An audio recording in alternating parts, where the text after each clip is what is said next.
नमस्कार दोस्तों, तो कैसे आप लोग। तो बहुत दिनों से टीज करने के बाद फाइनली पोको ने आज इंडिया में लॉन्च कर दिया है पोको M2 Pro। और ये वीडियो शुरू करने से पहले मैं आपको एक ही चीज़ कह दूं, पोको M2 Pro शुरू हुआ है 14,000 रुपीज़ से और 14,000 रुपीज़ पे रेडमी की तरफ से जो Redmi Note 9 Pro अवेलेबल है एग्जैक्टली उसका कॉपी, मतलब कह सकते कि 99% कॉपी है पोको M2 Pro, क्योंकि प्रोसेसर, डिस्प्ले, बैटरी से लेके सब कुछ दोनों में एग्जैक्टली सेम है। बस बहुत ही छोटे छोटे दो मामले में पोको में इंप्रूवमेंट किया गया है। तो इस वीडियो में मैं आपको दिखाऊंगा कि ये पोको M2 Pro और Redmi Note 9 Pro same price में कौन सा बेटर है और आपको कौन सा लेना चाहिए नेक्स्ट सेल से। तो चलिए शुरू करते हैं आज का वीडियो बिना कोई वक्त खबर। ये वीडियो शुरू करने से पहले अगर आप गजल चैनल पे नए हैं और ऐसे वीडियो आगे भी देखना चाहते हैं तो गजल चैनल को सब्सक्राइब करना बिल्कुल ही मत भूलिएगा।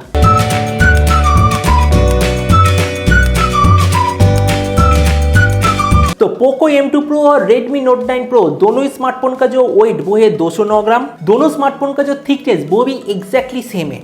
अगर दोनों के डिस्प्ले की बारे में बात करें तो दोनों में ही हमें 6.67 inch full HD plus IPS display मिलता है। दोनों पे ही हमें 84% स्क्रीन टू बॉडी रेशियो मिलता है और दोनों पे ही जो रिफ्रेश रेट वो है 60 हर्ट्ज। दोनों स्मार्टफोन में हमें आगे पीछे गोरिल्ला ग्लास 5 का प्रोटेक्शन मिलता है और दोनों पे ही 450 नीट्स तक का ब्राइटनेस मिलेगा। और लेकिन पोको M2 Pro में एक छोटा सा अपग्रेड है, वो है इस डिस्प्ले में HDR10 का भी सपोर्ट है। अगर प्रोसेसर की बारे में बात करें तो वो भी सेम, दोनों पे ही हमें स्नैपड्रैगन 720G मिलता है। पोको M2 Pro 3 वेरिएंट पे लॉन्च हुआ है, 464, 664 और 6/120GB। और Redmi Note 9 Pro हमें दो वेरिएंट में अवेलेबल है, 464 और 6/120GB। दोनों पे जो रैम का क्वालिटी वो है LPDDR4X और जो मेमोरी का क्वालिटी वो है UFS 2.1।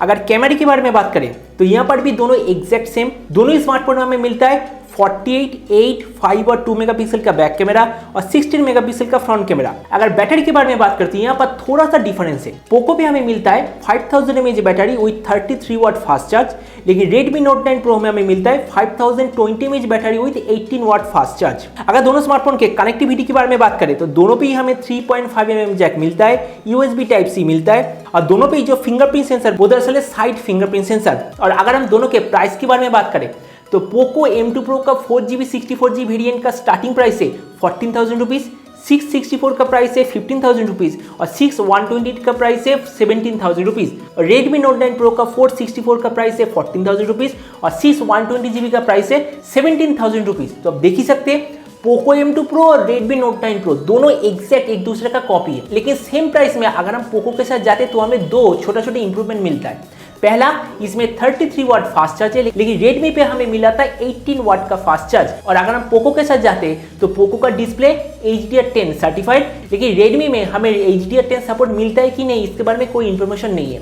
तो मेरे ख्याल से जैसे ही अब नेक्स्ट Redmi Note 9 Pro का सेल हो, मेरे ख्याल से आपको उस सेल में कोई भी स्मार्टफोन खरीदने की जरूरत नहीं, पोको M2 Pro खरीद लीजिए, आपके लिए सेम प्राइस में बेटर ऑप्शन होगा। अगर हम पोको ब्रांड के बारे में बात करें तो पोको एक स्पेशली इंडिया स्पेसिफिक ब्रांड है। इसका CEO है इंडियन, इसका एम्प्लॉयज भी इंडियन, मतलब कह सकते कि पोको ऑलमोस्ट 80% इंडियन ब्रांड है। लेकिन अगर हम Redmi के बारे में बात करें, इसका CEO, इसका हेडक्वार्टर, इसका सभी के सभी एम्प्लॉय लगभग सभी चाइनीज है। तो इसलिए मेरे ख्याल से अगर आप मेड इन इंडिया प्रोडक्ट खरीदना चाहते तो उसके लिए भी पोको आपके लिए बेटर ऑप्शन होगा। तो आज का वीडियो यही तक। उम्मीद है ये दोनों स्मार्टफोन के बीच में छोटा सा कंपैरिजन आपको पसंद आया होगा। फ्यूचर में मैं ऐसे बहुत सारे कंपैरिजन लेकर जरूर आऊंगा, तो इसलिए गैजेटल चैनल को सब्सक्राइब करना बिल्कुल ही मत भूलिएगा। तो मिलते हैं अगले वीडियो में, तब तक stay tuned and always remember, think positive, be positive. Thank you.